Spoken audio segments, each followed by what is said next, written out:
I was at work reviewing supplier compliance reports when my phone buzzed for the fifth time in a row. All the missed calls were from the same number, home. I stepped outside the food safety lab, assuming something urgent had happened. But the second I answered, my father's voice exploded into my ear, furious and loud, as if I'd just committed some heinous crime. "Are you mocking us, Clara? What is this? What is this insult of an amount?" I blinked. "What do you mean?" He wasn't listening. "You call yourself our daughter and send us 50 cents? 50! Are you out of your mind?" My mother's voice followed right after, sharp and bitter. "You really are selfish, Clara. Living alone, spending on yourself while we struggle. Sienna sends 4,000 every month. 4,000! Why can't you be like her for once?" I couldn't breathe for a second. I stepped back, gripping the metal railing outside the building as if it could hold me together. "That's not true. I've been sending $4,000 every month, properly, from my account. You should check. Don't lie," my father spat. "Sienna told us everything. She's the one sending money. You're just sitting around doing nothing while your sister sacrifices for us. You've always been like this, disappointing." The line went dead. I stood there for a moment, not even realizing my hand was shaking. I had worked every weekend as a warehouse checker at a 24-hour supermarket, skipping dinners, skipping life, just to send money home. I had done it not because they asked, but because for once I thought I could be seen. I thought maybe this was how I finally got to matter. But even now it wasn't enough. I wasn't enough. They thought I sent 50 cents. I walked back into the lab, eyes unfocused, ears ringing. I stared at the sample sheet in front of me and saw nothing but the number, $4,000. My rent was $950. My salary was just under $3,000. I had to cover the rest through weekend shifts and cutting my own meals short, just to hit that number, just to be seen. And now they spat on it. My name is Clara Monroe. I'm 28 years old, a quality assurance analyst at a mid-sized food packaging plant in Cincinnati, Ohio. I live alone in a one-bedroom apartment with a view of nothing special. I get up at 5 a.m. every Saturday to catch the bus to the supermarket where I work nights in a freezing warehouse. And still, somehow, I was never the good daughter. Sienna, my younger sister by 5 years, had always been the star. Tall, dazzling, born with a face that drew compliments like flowers draw bees. She had been called angelic since she was in kindergarten. She always got the last piece of cake, the new clothes, the private music lessons. I got her hand-me-downs in silence. Still, I had never expected that after all these years, after working 2 jobs and living on rice and canned beans, they would still believe I was the selfish one. That night, I didn't cry. I didn't rage. I just stared at the bedroom ceiling until morning and asked myself the same question over and over. What am I to them? Growing up, I learned early that being the older sister didn't mean being looked up to. It meant being invisible. My earliest memories aren't of birthday candles or bedtime stories, but of standing at the kitchen doorway, watching my parents fuss over Sienna like she was made of glass and gold. "She's got that spark," my mother used to say, brushing Sienna's hair as if it were spun silk. "That face belongs on TV." Strangers in grocery stores would stop us. "What a gorgeous little girl," they'd coo, leaning toward Sienna. "She should be a model." Then they'd glance at me and say nothing. At first, I told myself it didn't matter. I wasn't in this family to win beauty contests. But when you're 7 years old and wearing secondhand jeans that don't quite fit while your sister twirls in brand new dresses from the boutique downtown, you start to feel it. The difference. It was in everything. When I wanted to join the school choir, my parents told me the fees were too high. "It's just singing, Clara. Focus on your studies." But when Sienna said she wanted ballet lessons, the check was written the same day. She didn't even like ballet. When Sienna wanted her own room, my parents looked at me and said, "It's only fair. She needs space to grow. You don't need much, Clara." So I packed up my clothes and moved into the living room, next to the old cabinet with our grandparents' photographs. No one asked me if I was okay with it. They just assumed I'd understand, because I always did. It was my grandfather, Walter Monroe, who made me feel like I was more than background noise. He was the one who held my hand during thunderstorms, who brought me violets every spring, who sat me on his lap and told me stories about brave women and quiet victories. He was the one who named me Clara, because you were born just as the violets bloomed, because you'll grow strong and quiet like them. He died when I was 9, and from then on, there was no one left in that house who really saw me. I didn't complain when I had to wear shoes with soles flapping. I didn't protest when Sienna borrowed my markers and never returned them. I didn't cry when she told me, "You can't borrow my stuff. It's mine, but I can use yours, you don't care." When I brought it up, my parents said the same thing every time. "Clara, let it go. You're the older one. Be mature. Sienna's still a child." Even when she lied, even when she screamed at me for things I hadn't done, even when she broke my science project the night before the fair, and I had to present a paper instead of a model. No one ever scolded her. No one ever apologized to me. I used to think maybe it would change. That one day they'd look at me and say, "Clara, we see you. We're proud of you." But that day never came. Instead, what came was Sienna's acceptance letter to a top-tier university, fully funded by our parents. And me? I didn't even get a chance to apply. "We can't afford it," they said. "You should find a job after high school." Think about Sienna's future, too. They weren't poor. Not really. But when it came to choosing between the two of us, they always knew who deserved more. And it was never me. I was 21 when I moved out. It wasn't out of rebellion. It was survival. I just started working at a food packaging company 3 train stops from home. And though the salary wasn't great, I thought maybe if I stayed at home a few years, I could save enough to go back to school or just breathe. But even after high school, nothing changed. I was still the afterthought. Still the one who had to wait to shower. Still the one who ate dinner alone if Sienna was in a mood. Still the one expected to step aside when her voice got louder. So one evening, without telling anyone, I packed 2 suitcases, grabbed a used microwave from a Craigslist ad, and rented a studio apartment downtown. It was small, drafty in the winter. The water heater clicked like it had asthma. But it was mine. Living alone was the first time I ever felt at peace. I saw my parents now and then, at birthdays, holidays, sometimes not even that. But I always called. I always sent cards. I always remembered anniversaries. Maybe I thought that would be enough to prove I still cared. Then came the phone call from Sienna. She sounded different, less performative, maybe even sincere. "I've been thinking," she said. "Mom and Dad gave us everything. I want to start giving back." I stayed quiet. She went on, voice unusually enthusiastic. "We should send them money, Clara. A thank you.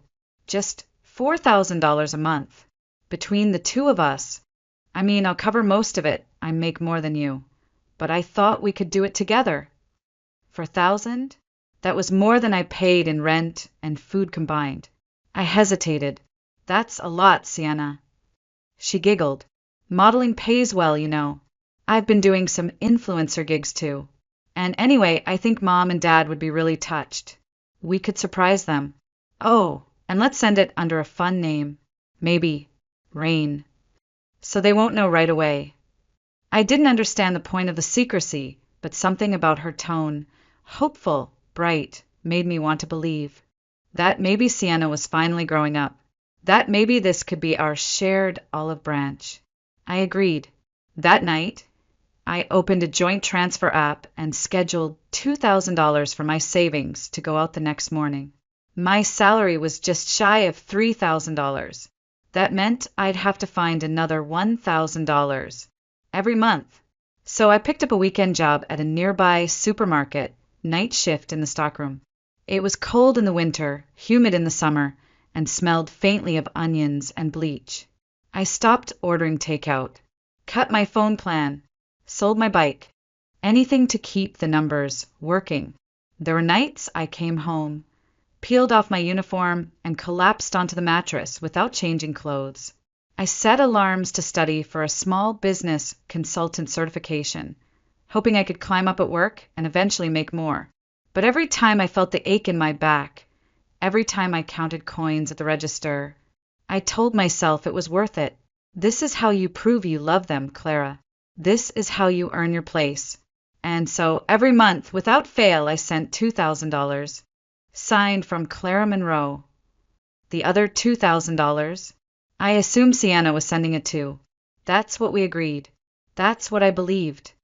The first time they yelled at me, I thought it was a mistake, a glitch in the transfer, a miscommunication. But when I told them clearly, I've been sending $2,000 every month under my name, my father snapped, "Don't lie. We know it's Sienna who's been sending $4,000. You only sent 50 cents. 50 cents. At first I laughed, a hollow sound that died before it reached my lips. Dad, check the receipts, I said quietly. Check the transaction logs. But he wasn't listening. My mother took over, her tone bitter, disgusted. Sienna is smart. She's successful. She sends us what she earns with pride. Meanwhile, you're off wasting money, pretending you're a martyr. They believed her. They believed that Rain, the name Sienna insisted we use, was her stage name, her mark of generosity.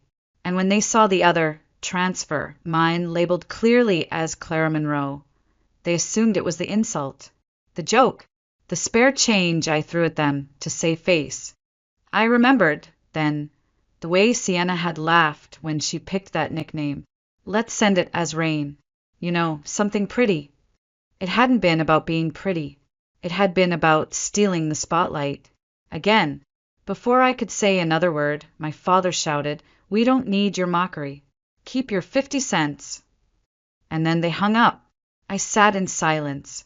My apartment was dim, the only light coming from the microwave clock blinking 1 a.m. I didn't cry. I didn't scream. But my jaw tightened and something inside me broke.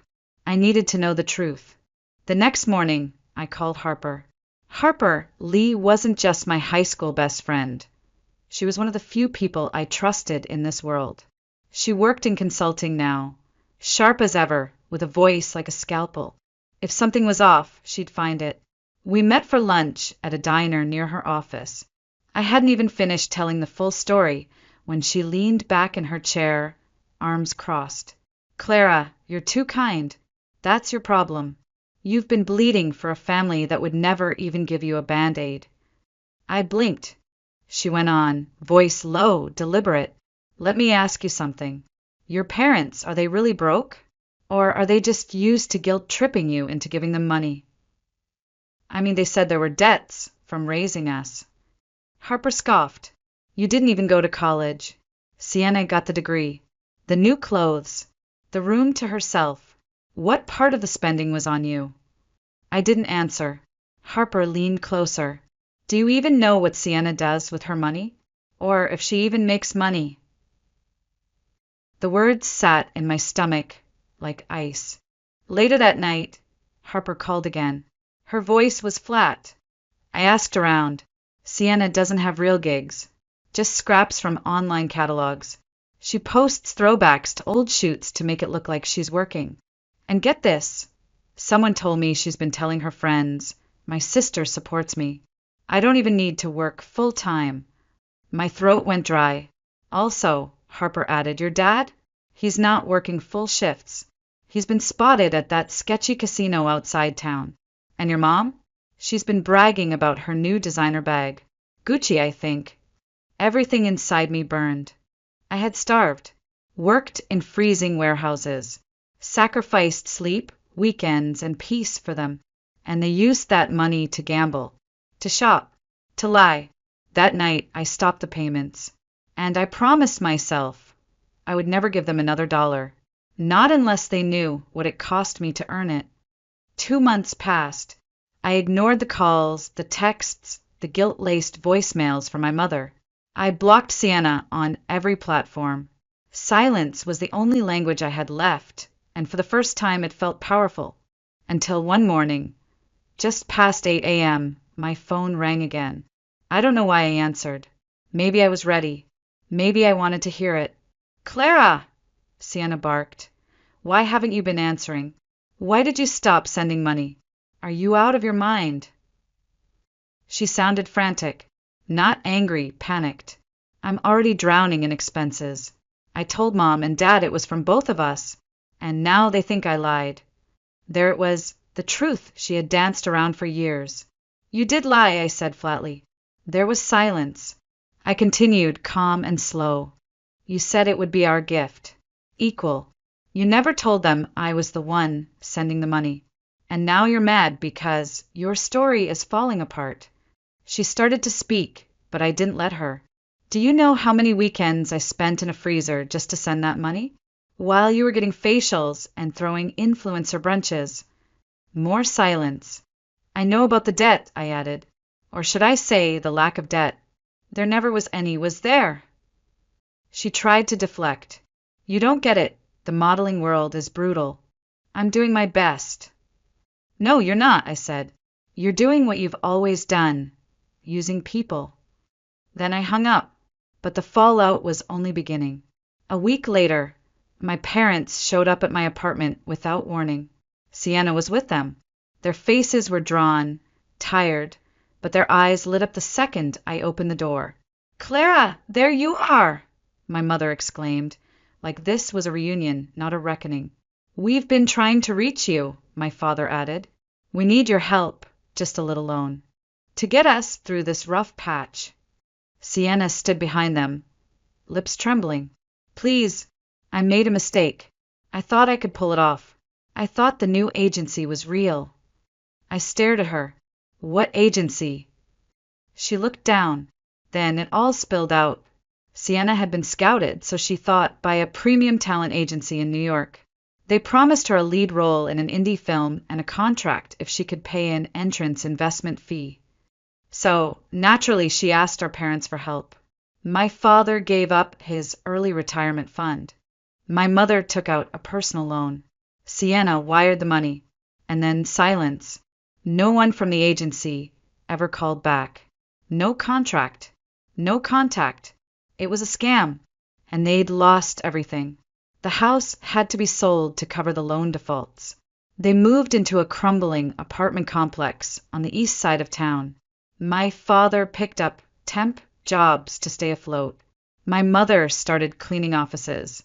Sienna, jobless, humiliated, bounced between nightclubs, trying to earn tips as a hostess.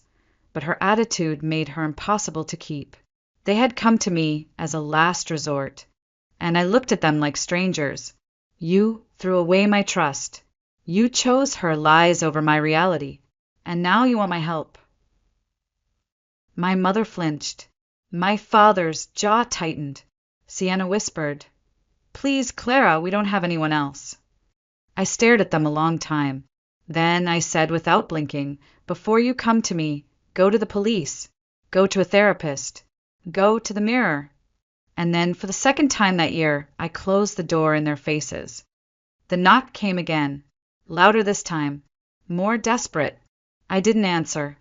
I watched from behind the curtain as they stood there, shifting on the porch like they still belonged. My father was checking his watch. My mother whispered something into Sienna's ear. Sienna just stared at the floor like a child who finally realized there were no more toys left to break.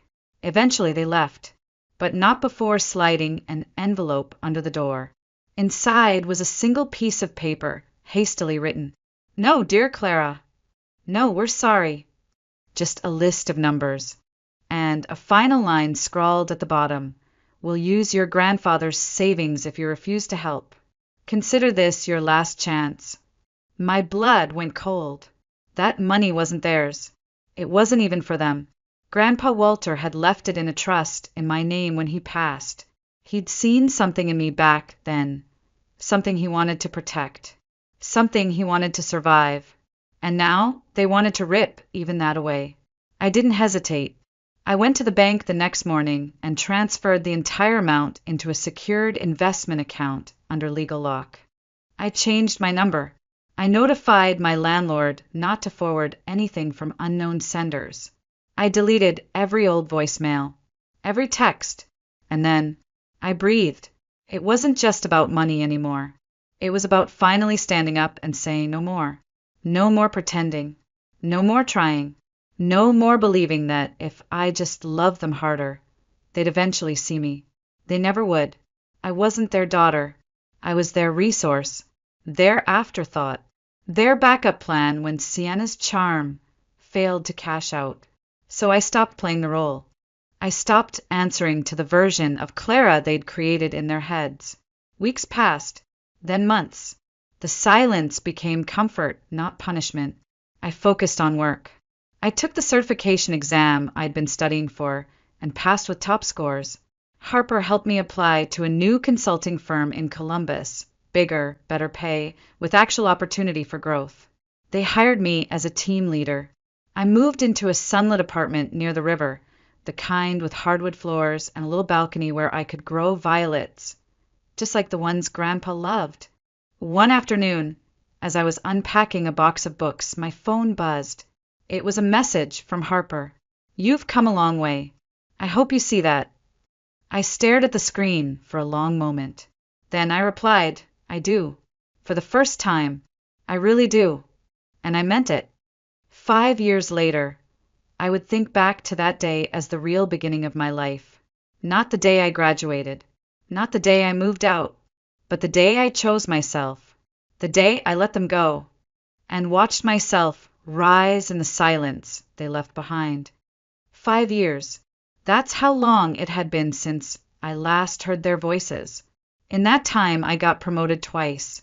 I mentored 3 junior analysts. I built a tiny garden on my apartment balcony and learned how to make bread from scratch. I traveled. I read. I laughed more than I thought I ever would. And I never once looked back. Not until Harper's wedding. It was a warm October afternoon in Miami. Sky like silk. Breeze rolling off the ocean with just enough salt to remind you where you were. The ceremony was held in a seaside chapel, small but radiant, filled with soft music and the kind of laughter that only comes from people who truly love each other. Harper looked stunning. Her gown simple, her eyes brighter than I had ever seen them. She had always been the strong one, the one who pulled people back from the edge, the one who reminded me that love didn't have to be something you begged for. Her husband, Michael, was kind, patient, the sort of man who never needed to be the loudest in the room. Together, they looked like a promise finally fulfilled. As the reception settled into a rhythm of toasts and slow dancing, Harper came over and took my hand. "Clara," she grinned, "there's someone I want you to meet." I followed her to the edge of the terrace, where a tall man stood watching the ocean. Tan suit, light beard, smile that flickered even before he turned to face me. "This is Nick," Harper said, nudging me. "Architect. Heart of gold. Has a thing for violets, apparently." Nick laughed, the sound low and easy. "Only because they're stubborn flowers. They bloom, quietly, even when nobody's watching." I raised an eyebrow. "That sounds familiar." He looked at me then, and I swear, for a moment, it felt like the world paused. We talked the rest of the night about books, cities, how the Midwest teaches you to hold silence like armor, how sometimes letting go of your family is the only way to build one of your own. He didn't ask me what happened, and I didn't offer it. Some things don't need to be explained to be understood. Later, as the evening faded into candlelight and the DJ started playing soft jazz, I stepped outside to the balcony alone. The sky stretched wide, cloudless, infinite. The kind of sky Grandpa Walter would have loved. I closed my eyes. "Are you watching, Grandpa?" I whispered. "Your Clara's okay now. I'm blooming, just like you said I would."